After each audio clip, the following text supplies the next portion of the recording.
May it please the Court, my name is Joe Lovett. I'm here on behalf of appellants.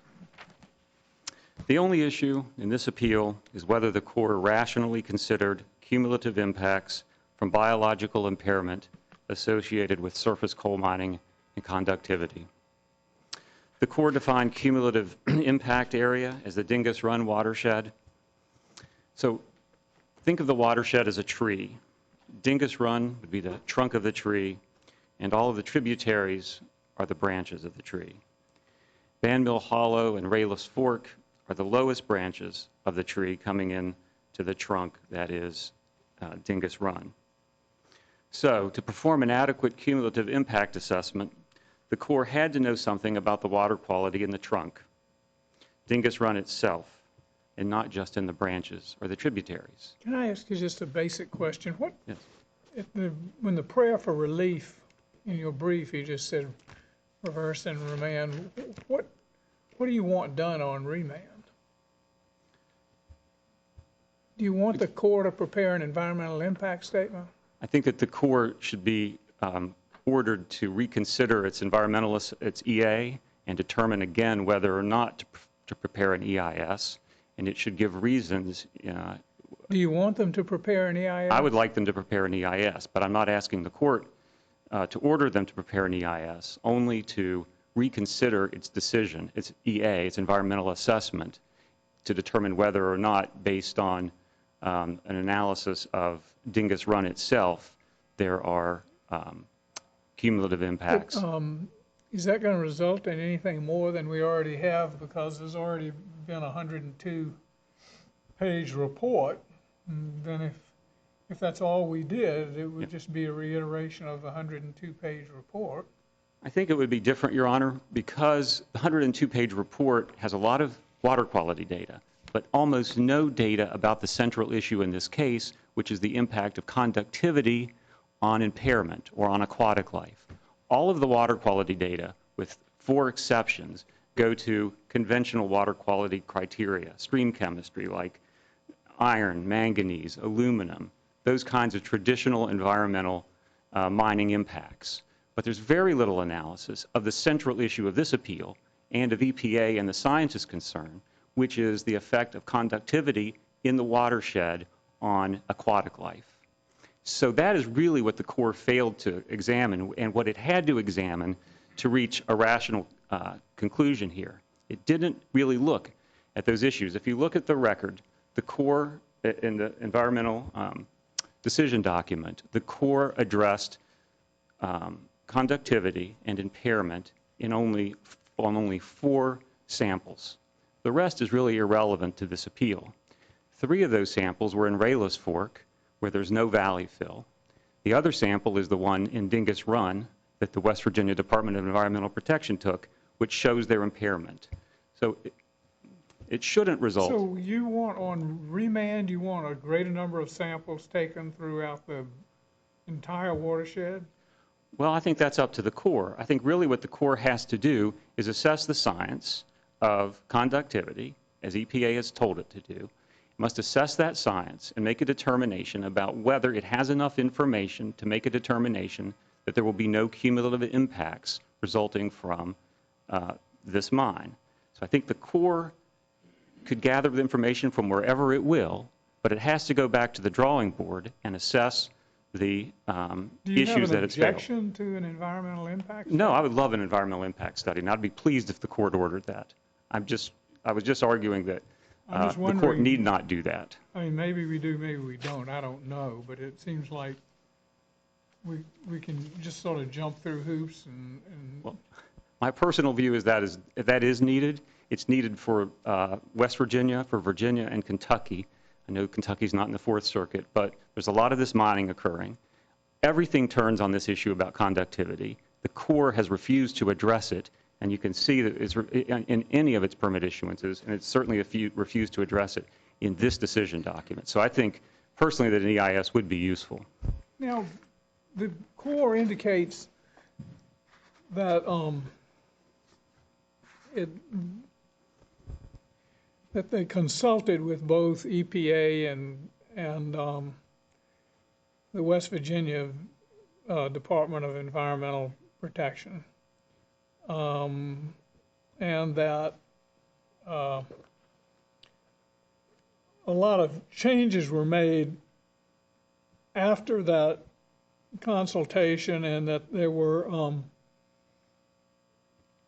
conditions placed upon Highland before the 404 permit could issue.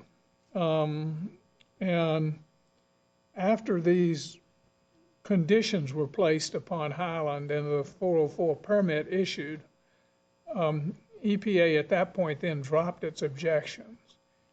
And so I think their point is, you know, whatever reservations there were at the beginning, changes were made, conditions were imposed. For all I know, Highland has complied with the conditions. I think. What do you say about that? I think that the Corps did not comply with EPA's conditions, all of them, particularly in the September 20th, 2009 Is the letter. duty of compliance on the Corps, or is it on Highland? Well, the Corps didn't require Highland to meet the conditions that EPA specified.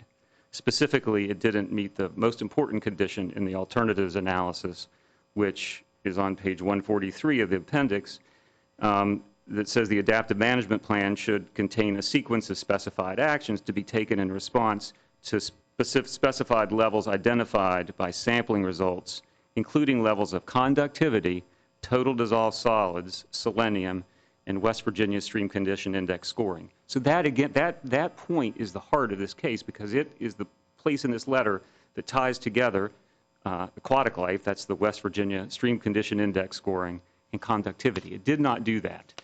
EPA said it may have been comfortable with the permit if the Corps required the applicant to do that, but the Corps did not. But did EPA explicitly drop its objections in September? It did not. EPA never specifically, well, EPA doesn't make specific objections to a Corps permit. I mean, it could veto the permit. Well, I know that, but informally and by letters. Well, that letter, that is what I'm reading from, is the September letter. That's the last document we have from EPA. And what it said was in that letter, if the Corps requires Highland to do these things, then we think the permit may be issued. It also says, though, that we believe, this is in the same letter, the September letter, we believe that with appropriate permit conditions, the applicant could move forward. That meeting, as far as I know, never took place. There were no appropriate permit conditions, and of course, this adaptive management plan was never adopted. So I think that this letter, if the Corps had followed it, we may be in a different place, but the Corps did not take EPA's recommendation here. Are you putting us in the position of second-guessing scientific experts? Why or why not? Not at all, Your Honor. I think that all of the science points in the same direction. The Corps admitted that it had no scientific expert review its decision. It didn't call anybody else. It didn't hire a consultant. It didn't even pick up the phone to talk to a scientist that was capable of understanding the issue. What about Kimberly Brown? Kimberly Court Brown is not she admitted during the trial that she was not an expert in this. She has a BA in chemistry. Does not know biology, and this is a biological issue. I think she admitted she wasn't an expert, and we cited that in our brief. So Kimberly Court Brown is the only person at the Corps that reviewed this as a regulator, and she did not have the expertise to understand the issues. Therefore, I'm not asking you to second guess the scientists, but because she didn't have that expertise, she couldn't rationally apply the facts. She couldn't reach a conclusion based on the evidence before her because she wasn't qualified. And we're not arguing, as the industry says that we are, that the Corps has to hire outside experts that have PhDs and are renowned in their fields, just that it has to have somebody qualified to understand the scientific issues before it and to analyze them and explain the decision. Another missing thing from this document is there is no explanation anywhere in the decision document about why the Pond study, Greg Pond, the seminal study in the area, was wrong. The Corps didn't even. The only science on the matter was cut in your direction. I think that's right. I think the judge below said the same thing, but I think it's clear that's the case. But I'm not even talking about the hearing itself or the expert testimony. the core decision document is missing any scientific analysis, any understanding or explanation of how it reached its conclusion and why Greg Pond from EPA and all of the studies that say that conductivity is a problem, why those aren't valid. There's no assessment of that. It's the central issue in the appeal, and yet the Corps completely ignored it in its decision document.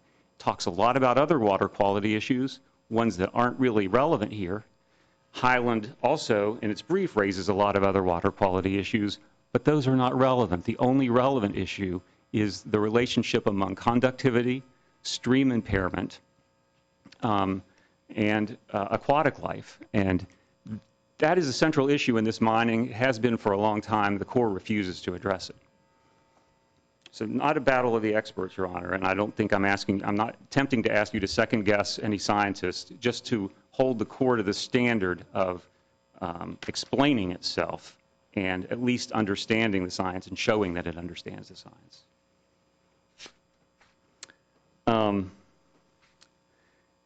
So there are two key facts in the appeal.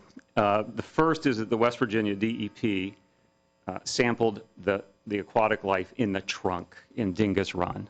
This goes back to the baseline data. That's the only point, there's one point of analysis in this case, in the trunk in Dingus Run, where the cumulative assessment had to occur, and that shows that Dingus Run is impaired. And that means that the aquatic life that should be there isn't there, and it's impaired. So DEP determined that. It's the only cumulative assessment. So when the sample of the trunk showed it was impaired, nonetheless, WVDEP didn't back off from its earlier water quality certification. I was surprised in view of that sample and what it indicated. What was the reason that that the West Virginia Department still stuck by its CWA certification? I can't speak for the DEP. It has never, as far as I know, withdrawn a water quality certification. I can say that the West Virginia Department of Environmental... Was the certification granted before the sample was even taken?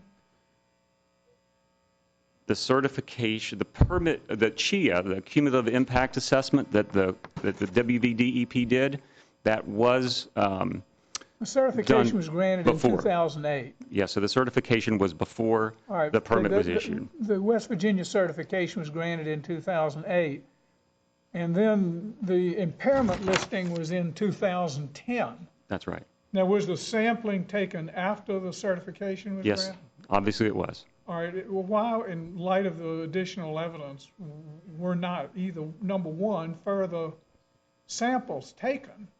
Samples are taken. Or number two, the certification withdrawn. Why would you have one sample and have it negative and have it showing a degree of impairment at the trunk, and then not take additional samples, but also not withdraw the earlier certification? I mean, how does that add up?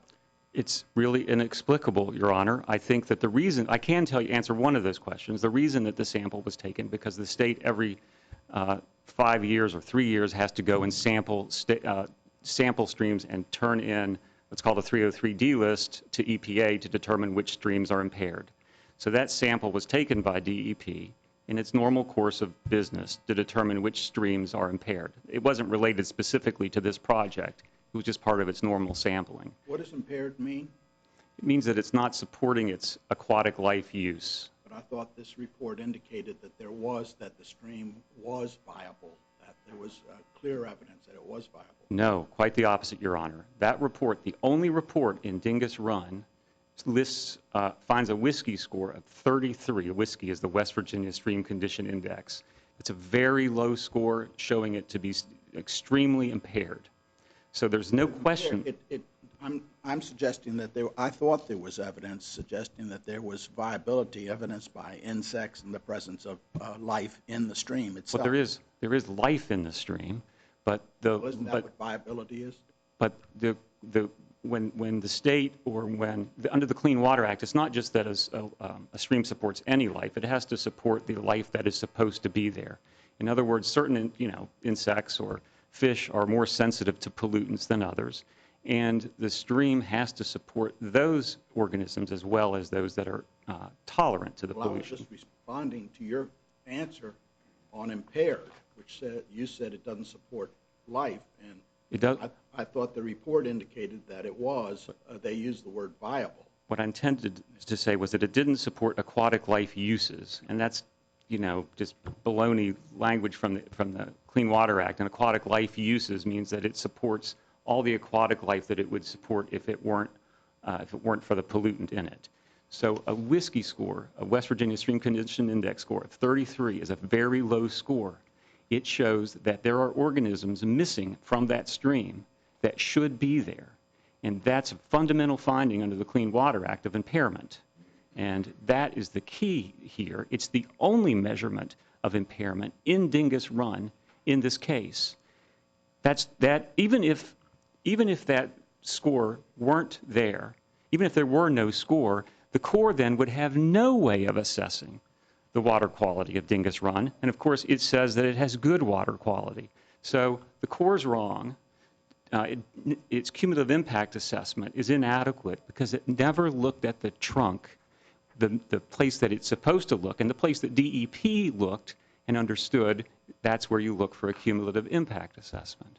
So the only point there shows extreme impairment. Okay. Thank you. Thank you. You've got some time remaining, Mr. Gray.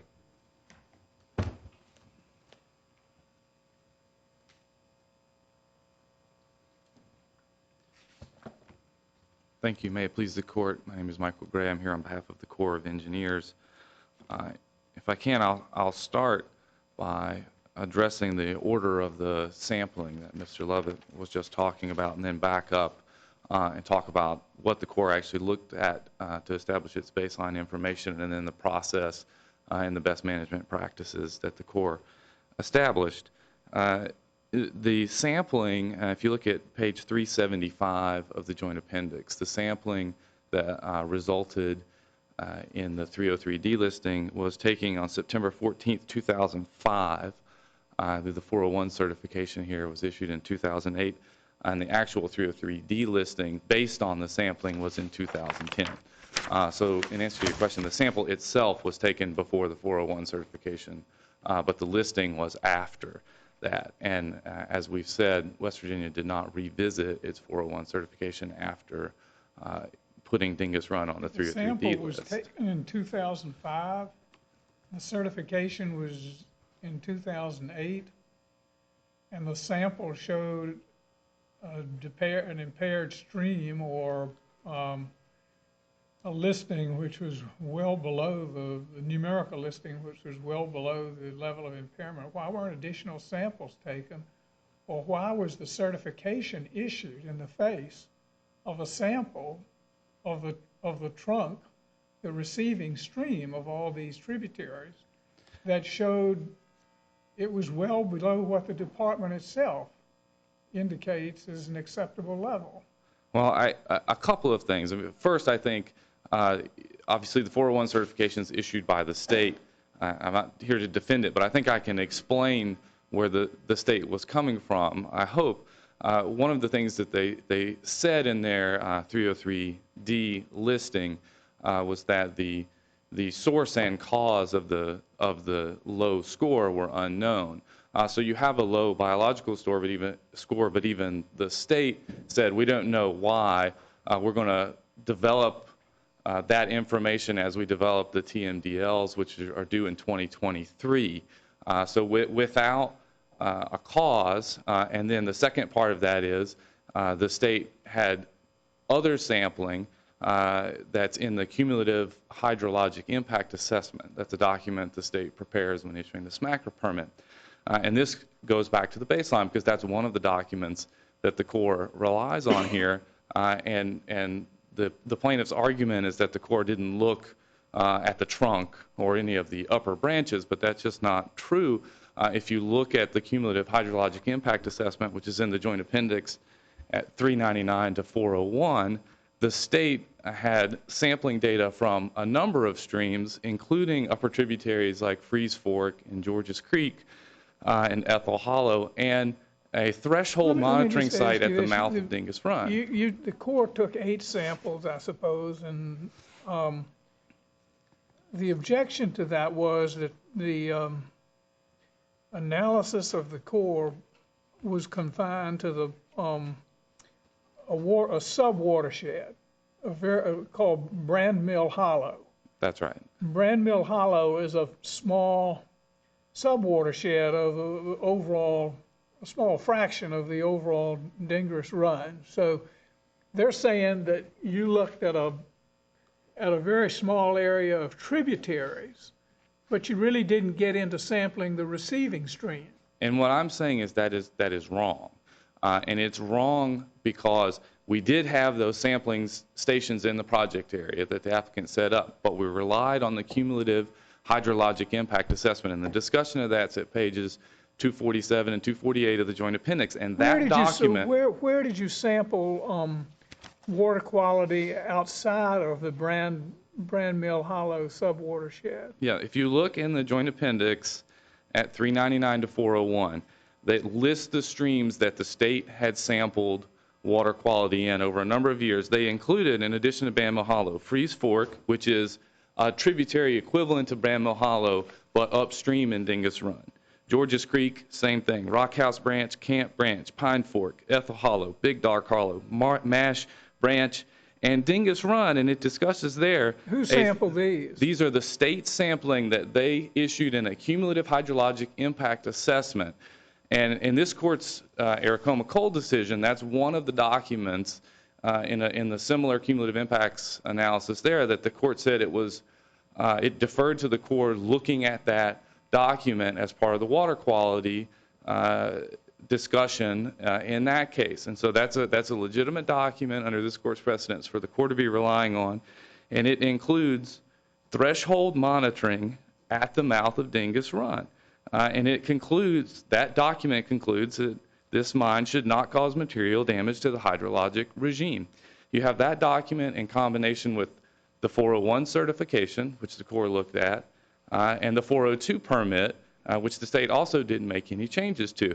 And if let me ask you just a procedural question, and that is, what is the big objection to doing an environmental impact statement? This is obviously something Congress envisioned, and it doesn't affect the merits in any way. It doesn't say that Highland can't put the waste rock into the valley fill. All it says is that before you put 38 million cubic yards into the valley fill, just have your eyes and ears open and understand a little bit more of what you're doing. And it's a process kind of thing, and yet there seems to be so much objection to doing this one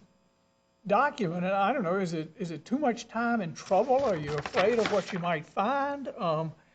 But just intuitively, what I'm having a tough time with is 38 million cubic yards are being put in a valley fill, and some of the state sampling indicates there may be a problem, and EPA's March 2009 objections are pretty seriously stated.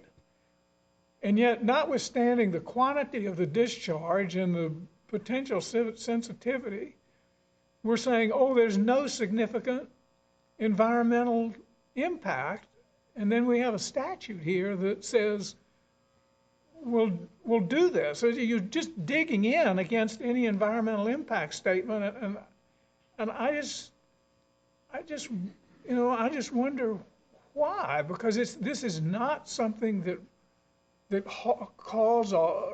causes you to halt in your tracks. It's something that it's just a process value that says, let's be aware of what we're doing before we do it. It is, and I don't think that there is any standing objection to doing an environmental impact statement if the Corps found that that was necessary. But it went through a process here.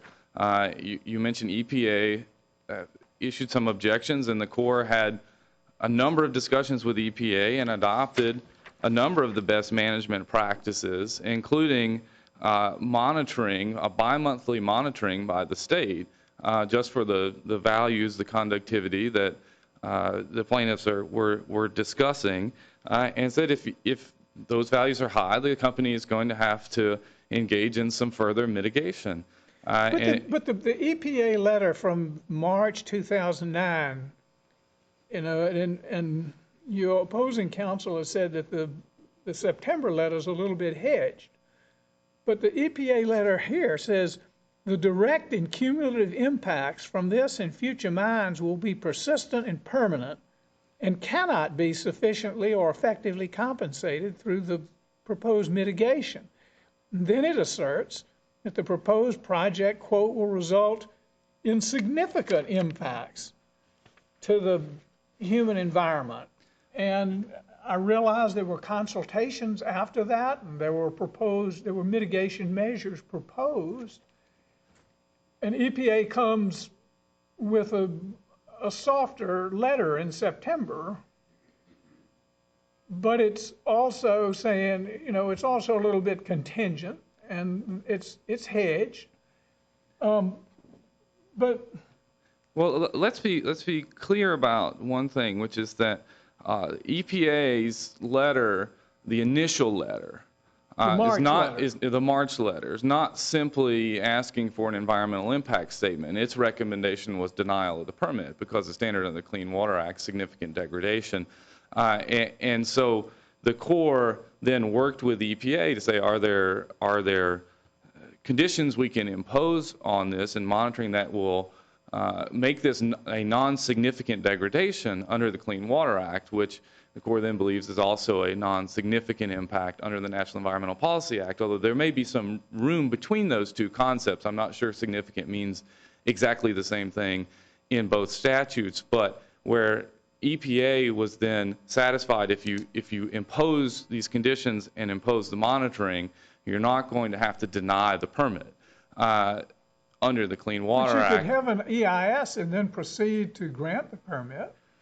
You could, although I'm sure we would face a challenge saying that if you have a significant impact under NEPA, that's significant degradation under the Clean Water Act, and we'd have to sort out the difference between significant in those two statutes. Yeah, but if you found that, maybe it shouldn't go forward. I mean, maybe the permit shouldn't issue if this was going to be damaging to this whole watershed. And the point here is that the primary entity responsible for water quality in this watershed is the state, and the state has a 401 certification, a 402 permit, the cumulative hydrologic impact assessment, all of which this court said is information the Corps can rely on in the Aracoma Coal case.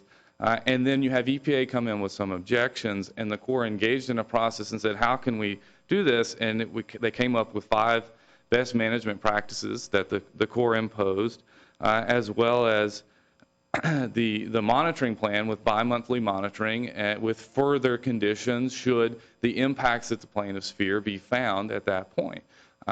That is a sufficient hard look to satisfy NEPA, and the conclusion that the Corps reached that the impacts are not arbitrary, or that the impacts are not going to be significant, was not arbitrary and capricious, and we therefore asked that the Court affirm. Before you sit down, can I ask you a question?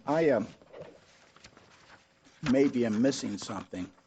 I thought that the objections were complaints about the baseline evaluations of the water, and that the data collected weren't adequate to accurately reflect what the condition of the water is now.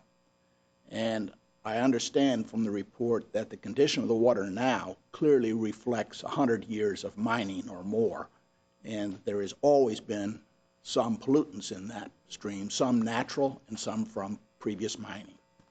And so the first attempt is to find the baseline. The second step is to predict what the new mine will cause to that baseline. Yes. If it's and I thought the objection was mostly with determining the baseline in this case, whether that was rational, because the predictive effect doesn't seem to be that challenged. I mean, they know exactly what's going to be done, and the question is whether it's going to. It's a prediction. Am I right about that? I think that's right. Their primary objection has been to the baseline. They've also raised the objection that the Corps didn't reach on cumulative impacts the correct decision on significance. But as you say, that's not based on the Corps' failure to look at something. It's a disagreement It's how with the Corps' is done and where the Yes. where the rocks are going to be put and what's in the veins. For instance, selenium Right. is not even located in this area. Exactly. So they can predict that when they mine, there's not going to be a selenium. That's right. Their objections are all based on information that is not specific to this area or this mine, but conductivity as it relates to mining generally. Information the Corps looked at. It looked at 2 other studies that reached different conclusions about the ultimate impacts of mining downstream. And weighed that against the pond study and concluded that with the best management practices, this could go forward. They disagree. They think that there is a real, strong correlation, and we should have reached a different conclusion. My line. If that's correct, then it seems to me that the EA would be evaluating the particular mining project at issue in this case, Yes. the particular mine, and conclude that that particular mining is not going to have a significant impact. That's right, and there are statements throughout the document in response to the comments saying that no compelling evidence that is specific to this mine has been brought forward by anyone, EPA or the plaintiffs. It's a general scientific. Thank you. That's right. Thank you. Mr. McCluskey?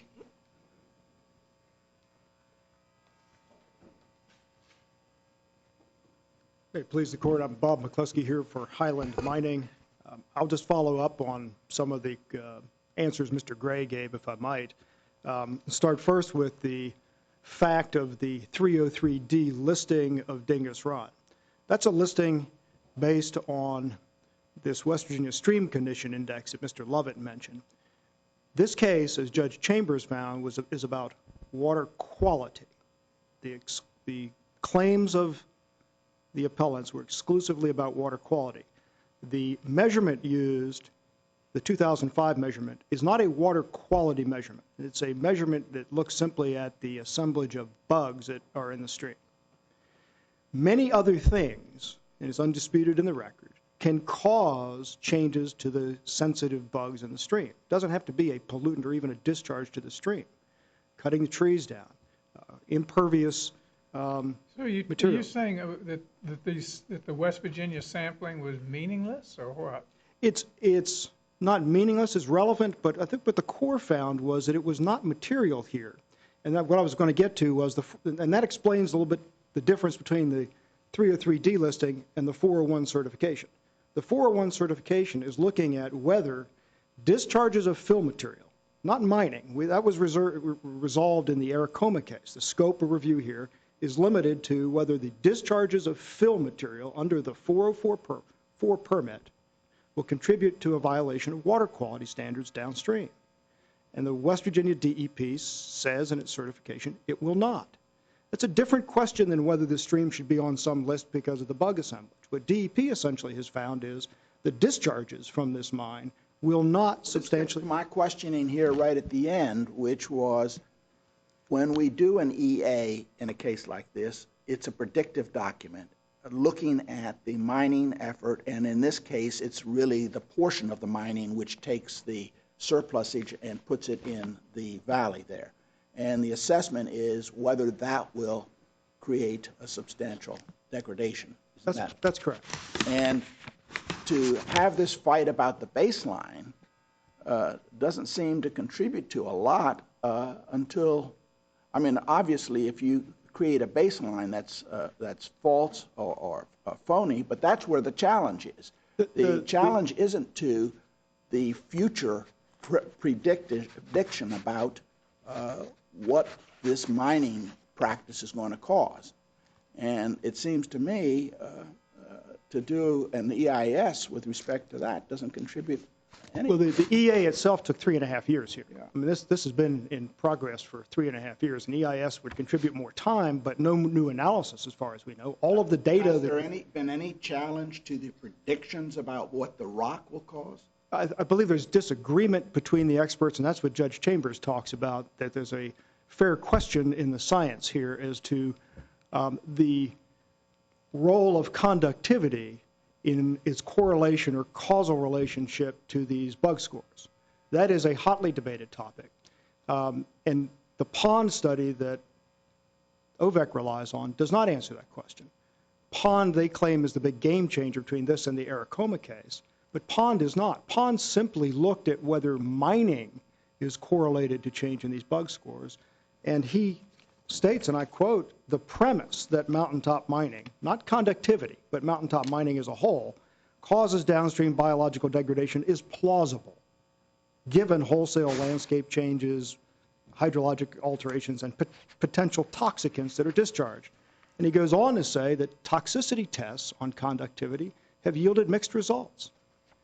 The Corps in this case then looked at information unique to this watershed and other mines and determined that in those cases, and I think it's on page 254 of the Joint Appendix, that high conductivity levels have not adversely affected the benthic macroinvertebrate community.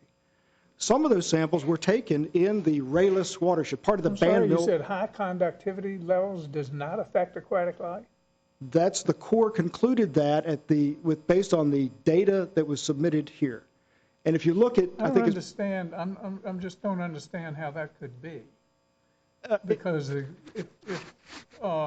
you have a high conductivity level, then that high conductivity is only made possible by the presence of all kinds of minerals and pollutants other than pure water.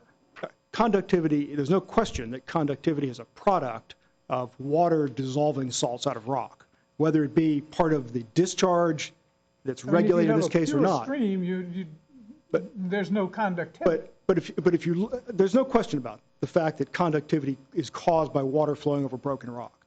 But if you look at page, I think 416 of the Joint Appendix here, you'll see DEP has plotted the aquatic index scores, these West Virginia stream condition index scores, against conductivity. Is mineral water, when we buy it in a grocery store, more conductive water? Yes, it has total dissolved solids in it. That's what mineral water typically is. So we drink that without You do.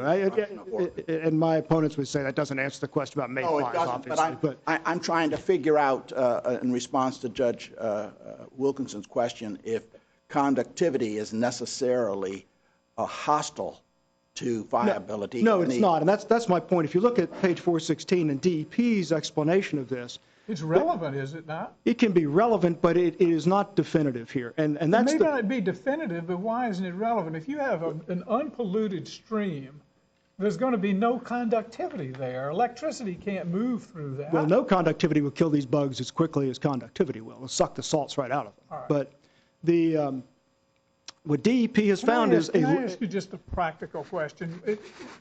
Why do you, talking specifically about this particular mining and this particular mining waste disposal, why do you say specifically, apart from the general quality of the stream and the rest, why do you say specifically this is not going to impact water quality? Is it the fact that the waste rock is going to be placed way away from any tributaries, so far away that it's really not going to get into the stream flow? Or is it the fact that it's not going to seep into groundwater? Or is it the fact that it's not a significant enough quantity? But why is it that you're saying that a deposit of this magnitude is not going to have a significant impact on the watershed. I still don't know that. Is it how far from these streams are you going to be placing all this stuff? The rock that is regulated by the Clean Water Act is placed in the stream. And that's why we're here. We wouldn't need a permit from the Corps of Engineers unless that rock was being placed in. It's placed in the waterway? Exactly right. Well, and that's not going to affect the waterway? It's going to affect it, but the Corps found not in a material way. And how do we know that until we take a harder look? I mean, the Corps has done that. It looked at high conductivities in this watershed, 862, which is higher than the water in Dingus Run now, and found compliant and high bug scores. I'm saying, you're telling me that you place 38 million cubic yards of waste rock in a waterway about which there are already questions, and it's not going to have a significant environmental impact? Absolutely. That's exactly what I'm telling you. Okay. What does that do to the statute, and why shouldn't we have an environmental impact statement to find out? Because there will not be a significant impact. There's no need to do an EIS unless that threshold is passed, and it wasn't passed here. And what more is an EIS going to do here 3.5 years after review? Nothing. There's nothing left to be done. There's nothing left to be looked at here. So you're saying there's really no difference between a FONSI and an EIS? That's in large part, yes. Over time, the NEPA statute has morphed to the point where many of the environmental assessments look a whole lot like EISs, but that's for another day, I think. But there was adequate review here with site-specific data to show that there won't be significant impacts. There was water chemistry looked at in Dingus Run. There was also benthic data from Dingus Run that no one has mentioned. Page 253 of the Joint Appendix, there were 6 sample sites in Dingus Run itself that were sampled, and the Corps found that those benthic communities looked fairly healthy, notwithstanding the 100 years of disturbance in the watershed. I see my time is up. I'd be happy to answer any of the questions. Thank you. Mr. McCluskey, let's hear from Mr. Lovett. Thank you. The reason that the Corps doesn't want to do an EIS is because it doesn't want to look at this cumulatively. It piecemeals things. It's been piecemealing these with permits for years. We all know all of the evidence in the record shows that conductivity is extremely high in these streams and that aquatic life is impaired. But the Corps, despite issuing permit after permit that bury more streams than this in these 3 states, will not prepare an environmental impact study just to look and see. It doesn't want to confront the science. And it very carefully avoids confronting the science and the issue altogether in this decision document. Turn the Court's attention to page 401, which Mr. Gray raised. Page 401 of the Joint Appendix lists all of the streams that West Virginia DEP looked at in the CHIA, the Cumulative Impact Assessment that DEP does, that the Corps says it relies on. And let's just focus on paragraph 11, which is Dingus Run. And what the DEP said in the CHIA is that all of the above described streams are tributaries of Dingus Run, and Dingus Run reflects the overall quality of its tributaries. TDS and sulfate concentrations increase downstream. Now, TDS and sulfate concentrations are the same as conductivity. So they're saying as you go downstream, TDS and sulfates increase. The pH, iron, manganese, aluminum are compliant with slight increases downstream. So what the DEP says on all of these streams is that those pollutants, pH, iron, manganese, and aluminum, are compliant. The water quality is fine for those pollutants. We don't argue with that. The DEP did a fine job in its CHIA of looking at those conventional pollutants. What the DEP failed completely to do, and what the Corps failed completely to do, is look at the pollutant we're talking about, conductivity. It's substituted. I thought that's one and the same. In other words, all of those dissolved salts create conductivity, and I thought the issue is when you get to a toxic, something like selenium.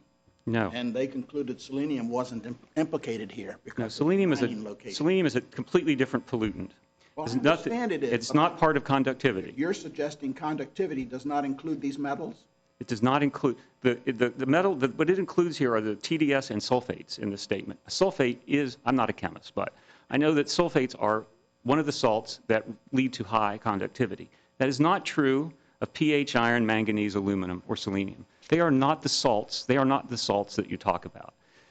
But so again, I'm not a chemist, but the main thing here is that the Corps and the DEP have evaded for years now any analysis, any scientific analysis of the impacts of conductivity. And they did it in this permit.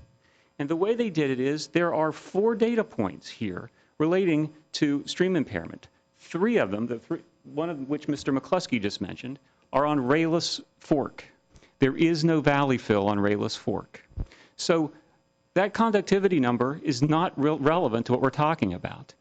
The only other conductivity number associated with an impairment number in the decision document and in this joint appendix is the conductivity number in Dingus Run that the West Virginia DEP took, yielding a WSCI score, or West Virginia Stream Condition Index score of 33, showing severe impairment. That's the only relevant in point. just simple terms, what do you think you would get from an environmental impact statement that you don't already have as a result of a FONSI, which requires a hard look? The FONSI isn't a statutory creation, as I understand it. It's a regulatory creation and everything, but it does require a hard look. So what more are you going to get from the environmental impact statement that you do not already have? Well, we get 2 things at least. One is the court mentioned earlier, and Judge Wilkinson, you mentioned earlier that maybe if there's significant degradation, the project shouldn't go forward at all. That is the requirement of the Clean Water Act. Under Section 404 and the 404B1 guidelines require that there be no significant degradation. So if an EIS found that there were going to be significant degradation, the project could not go forward as proposed. It would have to be reconfigured. Different treatment methodologies would have to be imposed. We would understand for the first time what kinds of controls can be placed on these mines to protect the aquatic life and comply with the Clean Water Act. Right now we have nothing. This is, don't forget, all this monitoring is after the fact, and this bell cannot be unrung. Once that valley fill is placed, once all those millions of cubic yards are placed in the stream, they can't be taken out. An EIS would force the Corps to grapple for the first time with the science. It has avoided that analysis for years, and it's avoided it in this document. You say it would in a comprehensive way. What do you mean by that? There have been, since the pond study is the seminal study, but since the pond study, there have been more than 20 papers published on this issue in peer-reviewed journals. The Corps has refused to look at them. Somebody needs to sit down, gather all these data together, write a report about what they mean for West Virginia, Virginia, and Kentucky streams before the permits go forward, so that the people will, as Congress intended, will at least be informed about what the project is doing. Would that study, for instance, rock is not all rock. I mean, rock changes from location to location. Yes. And if you have a big collapse of a wall of a stream, just a natural collapse of rock into the stream, you're going to have increased conductivity, right? Probably. Because something from the rock is going to dissolve into the... That makes sense. Yeah. So the question would be, I suspect, is that such a study could not be as universal as you're talking about. It would require a look at the particular location, the particular mountain that on which you're throwing the rock in. I mean, if it's all solid granite, there's not going to be as much dissolution as there is sandstone. This is way beyond the record in the case, but we know very well, and there are numerous studies published showing the types of all of the mining in these regions have what they call a sulfate signature. When there's mining, when there's areas that are blown up for mines, there's sulfate in the water. and that is the signature of the high conductivity associated with surface mining. Look, we know a lot about conductivity and its impacts on the on aquatic life, and we know a lot about what mines do to it. It's the Corps that's burying its head in the sand and doesn't want to know and doesn't want to prepare a report that will allow people in the states to understand what's happening, and that's why NEPA is there. NEPA is there so that we don't make uninformed decisions like the one made here. Thank you, Mr. Lovett. Thank you. We'll come down and greet counsel and then go into our next case.